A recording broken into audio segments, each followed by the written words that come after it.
പട്ടികജാതി ക്ഷേമ സമിതി പാലക്കാട് നഗരത്തിൽ ഉജ്ജ്വല മാർച്ച് നടത്തി.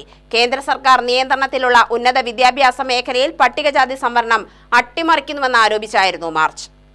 വിദ്യാഭ്യാസ മേഖലയിൽ വിദ്യാർത്ഥി പ്രവേശനത്തിലും അധ്യാപക നിയമനത്തിലും സംവരണം ഉറപ്പുവരുത്തണമെന്നാവശ്യപ്പെട്ടായിരുന്നു മാർച്ച്. പാലക്കാട് നഗരത്തിൽ നടന്ന മാർച്ചിൽ സ്ത്രീകളടക്കം നിരവധി പേർ പങ്കെടുത്തു.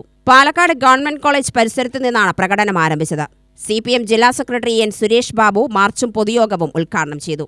പട്ടികജാതി വിഭാഗങ്ങളുടെ സംവരണ കാര്യത്തിൽ കേന്ദ്ര സർക്കാരിന് അഴകുഴമ്പൻ സമീപനമാണെന്ന് സുരേഷ് ആരോപിച്ചു. കർഷകനെ പൂർണ്ണമായും കൃഷിഭൂമിയിൽ നിന്ന് ഒഴിവാക്കി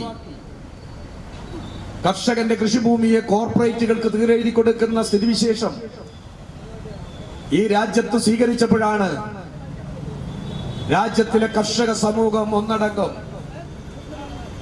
രാജ്യത്തിന്റെ തലസ്ഥാന കേന്ദ്രം കേന്ദ്രീകരിച്ചുകൊണ്ട് വലിയ പ്രക്ഷോഭത്തിന് തുടക്കം കുറിച്ചത്. ഒരു വർഷം നീണ്ടു.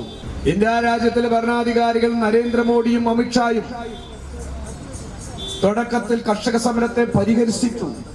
ഈ സമരം എവിടെയും എത്താൻ പോകുന്നില്ല, ഈ സമരം പരാജയപ്പെടുമെന്നെല്ലാം പ്രഖ്യാപിച്ചു.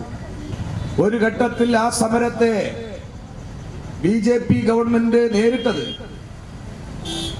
ശത്രു രാജ്യത്തോട് രാജ്യത്തിലെ സൈന്യം എങ്ങനെയാണ് പെരുമാറുന്നത്, അത്തരത്തിലുള്ള യുദ്ധസന്നാഹമായ രീതിയിലായിരുന്നു രാജ്യത്തിലെ അന്നം തരുന്ന കർഷകന്റെ സമരത്തിനെതിരെ BJP കൈക്കൊണ്ട നിലപാട്. ജില്ലാ പ്രസിഡന്റ് TP കുഞ്ഞുണ്ണി അധ്യക്ഷത വഹിച്ചു.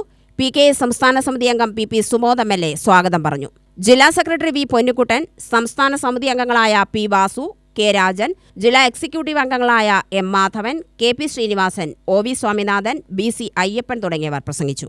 UTV news, Palakkad.